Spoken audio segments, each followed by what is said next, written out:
Welcome to Live in Effect with DJ Dreadloke, aka King Bear Sadat, aka Joe Rastafario. Sorry. It's King Bear Sadat here with my man Ed Lyles. What's up, Ed? Hey, what's happening? We're on to our last segment. We want to talk about a few different things and just trying to keep it going as we try to find what we're talking about what we're doing with this show. But last time we met, we talked about the election. Yes. And, one of the things I wanted to say about the election, I didn't really get into. Are you a trumpeter? I'm a trumpeting trumpeter. Anyway. I am a trumpeter. Whatever with that dude. But the thing is I wanted to say that I started watching on, I think it was Amazon Prime. They came out with SNL every year. That basically every skit from SNL since the beginning of the show. And it was just really wild to watch them talking about Carter and talking about Nixon and talking about all the different things over the years, But one of the things I noticed was the George Bush, Al Gore stuff and how there were all these jokes about basically how stupid Bush was and how everyone in the whole country was absolutely sure there's no way in the world we're going to vote for this idiot Bush.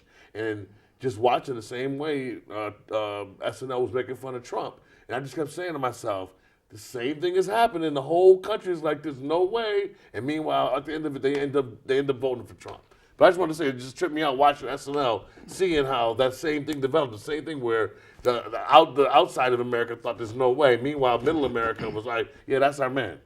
Well, with Bush, too, he didn't win the election. You got to remember that. And it was a coup d'etat, and nobody said anything about it. So they were turning people away in Florida and Ohio. There's so many people's votes they didn't even count. And I don't believe he won the popular vote either. He didn't. And so, or the electoral college vote. So it was a big scramble there. And then at the end of the day, I think Al Gore took a nice fat manila envelope and rode off into the sun. And then there we go. Al Gore stopped it before it even went to the Supreme Court, right? Yeah, he conceded, I guess. And it's like, hey. But I remember they were saying, though, I remember somebody said something dismissively, well, how the hell did Al Gore not even carry his own state? That's pretty terrible when you have a senator or a vice president can't even carry his own damn state. Yeah. That's pretty bad. They had the election in Afghanistan. I think Bush won there too in a landslide. Right. That's funny. And he wasn't even on the ballot. So why is it that I don't even know what I was going to say, but why is it that we don't care that it was a coup d'etat? Why is it that, I was thinking about this, because they had to get their Christmas shopping done. Thanksgiving's coming. Right. I think there's so much more important stuff. Yeah. You got to get the littlest, smallest, newest cell phone. Americans are totally obsessed with what they can eat, drink, fuck, smoke, or drive. Oh, yeah. Obsessed with it. So beyond that, nothing else really matters. Yeah. You know what I'm saying? It really is kind of frightening. But you say things like it was a coup d'etat, or I was thinking about who should I start asking these questions of? Whether it be, should I start talking to poli-sci majors or political science professors to find out what is the recourse for actions that seem to be unjust, i.e., if you have somebody, I think it's Mitch McConnell, I'm not sure who it was, but whoever it was, whoever was in charge of the GOP was saying that the number one job of the GOP is to make sure that none of President Obama's policies get enacted. And I don't understand for the life of me, why isn't that treasonous? Like, why isn't it treasonous for people in Congress to make sure that no matter what, that the president be defeated? Not to do the best for the American people, not to do the best for their constituents, not even to do the best for the people who are paying most money. They're not even saying that. They're saying that their job is to make sure that whatever the president wants to see happen, damn that. Why isn't that treasonous? I really want somebody to answer that for me. I don't understand how you can just go out and say that. Ooh, Dave, that's a stiff question there, and I wouldn't have an answer for you. But Rush Limbaugh was like the spirit. He spearheaded it. We shouldn't do anything. I want to see the whole country. Why would you want to see the whole country fail just because this man's Democrat or Republican, regardless? Just like now, Trump's the president. I wouldn't want him to fall on his face. I wouldn't want him to do anything to diminish the country. I would like him to do what's overall best for everyone. Right. I'm a registered Republican. I didn't vote. I didn't vote for Trump. Actually, I voted for the only. Can somebody please grab this dude and take him out of this room? Registered Republican. I'm registered Republican. I voted. I voted for the only man I could know and trust with their finger on the button, and that was me. So I had a presidential vote in this election. Yeah. I remember one time I voted Republican one time my entire life, and it was Jimmy Griffin was running for county executive. I think he was running against Ed Gorski. And Ed Gorski didn't want to give money for the Buffalo Bills to help them stay here. He was like, they should spend their own money. And Griffin was behind the Bills, and I was like, he got me on the issues. I would vote for Griffin. My mother was so mad at me over that one, man. She was like, I can't believe you voted for Jimmy Griffin. And Jimmy Griffin notoriously didn't give two darns about us on the east side. He didn't give a hey. If it wasn't popping off in South Buffalo, he really didn't care about it. I remember, man, doing some of the football games. It'd be snowing outside. You couldn't find a snowplow in town, man. I remember back in the day, back when you and I were in high school, there was a big snowstorm, and there was a whole tree looked like damn near a redwood across Grape Street between High and East North. A whole tree that was there for like a week. Man, if that had been in South Buffalo, it'd have been gone in 1 second. You know, and it's funny, like, I know Jimmy Griffin is a sacred cow for many, many people in Buffalo, but I just don't understand, like, why his hatred is a part of his record. Like, you know what I'm saying? Like, this goes back to my thing about why isn't it okay to be hateful? Like, you know, like, and again, I might get some death threats or, you know, somebody might sell me a poison bean pie when I say this, but I respect Farrakhan, you know, but Farrakhan is a much smarter man than his rhetoric. You know, like, he is a brilliant man, but he says things to appease or to reach the people he's trying to reach. Like, I think, and again, this is me just saying this, I think that Farrakhan does a great job of turning people who have had a past of criminal behavior to being upstanding citizens and law-abiding citizens. But as far as the idea of, like, people being up for justice and what's right and what's good and what's, like, everybody's self-serving and has some sort of agenda. Nobody's here just because, you know, just to do good for the sake of goodness. I think Farrakhan was he was on point, and he went over to, I believe it was Libya. I'm pretty sure it was, and Muammar Gaddafi said, "Hey, we'll pour out the wealth of the Muslim world to help build schools, hospitals, industry in America for the black people." And Farrakhan didn't keep it close to cuff, and he came back and he bragged and talked about it. And shortly after that, mysteriously, Libya became the country on the top of the terrorist watch list. And you just see things come to pass that they don't want a black society. And I was talking to a friend of mine, and I was like, hey, we could do better. We have some black billionaires here, multi-million-dollar athletes. It's like, hey, we should just find a raggedy city, raggedy town, just pick one. And say, hey, you know what? All the black people, we're going to move here and we're going to build it just like they did after Reconstruction or during Reconstruction, and just build a whole new city. Black city, black mall, black banks. Man, there's a whole story about that. My man JP sent me about a black city they were trying to build outside of Virginia. I have to look that information up. But and it could be done. We have the resources and we have the people that could do it. You know, it's funny saying that because, like, I have this belief that on one hand, I'm really against separatists.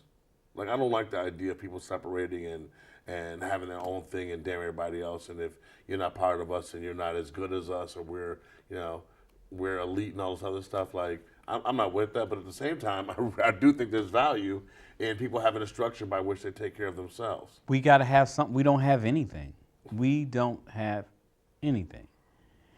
Black people have been playing football since. All we got is potential. Yeah. No, there's no black owners in football. They got some guy from India that owns a team before a black person, or even a woman. Give me a couple women have owned the team, but most have been inherited. Yeah.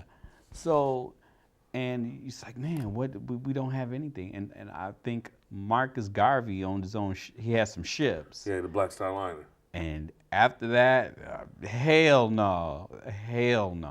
I used to joke about going back to Africa, like, oh, we're going to go back to Africa. They got ESPN in Africa?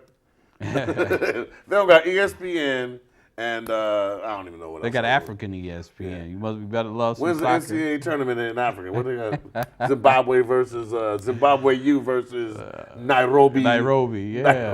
Nairobi State. Nairobi State, yeah. So, but and a lot of people want to touch base and say, hey, draw their heritage from Africa. But there's a lot of people, black people that are American, Native American, original Americans, because you can look back in the history books. I think it was in 1414, people came to America, explorers, and they were saying how that there were indigenous red people and indigenous black people at that time. So there is a history of black people. Black people sailed all over the world before Western civilization knew how to read or write. So there's a whole lot about the maritime that black people settling on the west coast of the Americas. Like, I don't know if it's somebody landed on in California, like fucking before the. Well, I know the Vikings got here a long time ago up in Nova Scotia area. They got here long before Columbus. And I feel like people came to the West Coast. But I was going to say something about the Black Indian, Pico. Okay. Out in L.A., there's a Pico Boulevard. And he was one of the, he laid the groundwork, the layout for L.A. Oh, word? Indian, black. On that. Yes, sir. But when you was talking about Gaddafi, I was going to make some jokes about Gaddafi, only in that, I was going to say that Gaddafi had jungle fever. Because he was feeling Condoleezza Rice, boy. It was like he thought she was one of the sexiest mofos around. Really? For real. Gaddafi was definitely, he was writing letters like, my beautiful black princess. What? I didn't know that. But to say he had jungle fever is clowning him because, I mean, we're much more alike than we are different. Like, people try to talk about the things that separate us, but the African diaspora, and, you talk about how, black people being the original man, and how everything else from there has been a mutation. Of the original, and we're mutations, obviously. I mean, hell, my family's from South Carolina, and before that, I mean, some of my family is. A lot of my family is real light with freckles, so we got to have something from that Irish, Scandinavian area. What they say, but there's a wee bit of Irish in all of us. Hey, Muhammad Ali, the most popular, most famous Irishman of them all. And no, How about Shaquille O'Neal? Shaquille O'Neal. He's a big Irishman. He's staggering down the street in Ireland on St. Patrick's Day. That's the biggest goddamn leprechaun I've ever seen. That's the biggest Irishman I've seen. Black Irishman. Oh my God. The Black Irish. Pinch his ear. No, but anyway, I digress. But man, I just think that a lot of this whole BS. I want to give more. I really want to spend a lot more. Regarding some of the things we're talking about race, because I think that race, or the illusion of race, is one of the most hurtful things in American society. Not just American society, it's going all over the world. I mean, hell, you got soccer hooliganism with neo-Nazism. I mean, I was looking at something about how in Japan it's in fashion to dress up as Nazis. Like, they don't have that whole negative connotation and understanding about the history of the Holocaust, but just I don't understand the proliferation of hatred, but then that just made me think about the history of the Holocaust, and just thinking about the idea of being able to tell your story and have people believe your story is true and know your story. I think that when we grew up in high school, or we were taught in high school, it was as though more. It was a curriculum almost. Yeah, I'm saying, but in the curriculum they taught that more Jewish people were killed in World War II than almost anybody. But, let's say, for example, let's just say it was 6 million, 8 million. I'm not trying to throw the number away as though it doesn't matter. I'm just saying, let's say the number is 10 million. You think about 25 million Russians died in World War II. Or you think about the Middle Passage. Middle Passage being, the Middle Passage is the trip from Africa to the Americas. And there's a bit in one of the Public Enemy songs, Can't Trust It, is the beginning of the song. At the beginning of the song, Can't Trust It, they start talking about how many millions of Africans were taken. But if you consider that for 400 years, ships were going back and forth from Africa constantly. Like, that's why it was so many people. Or you think about the idea that, just start talking about, what went on in... the Butcher of the Congo. Butcher of the Congo, that's, what's his name? That's King Leopold. King Leopold. Yeah, from Belgium. He Yeah. never stepped a foot in Oh, my God. the Congo and Oh, killed ivory trade. millions and millions and millions of black people. And or the prelude to the Holocaust in Germany, it was Shark Island. All the experiments they tried with the Jews, they tried on Shark Island with the Africans. I mean, the island is still littered with Where's Shark Island? off the coast of Africa. Where, like near Ethiopia area? Northern Africa. Northwestern Africa? Yeah.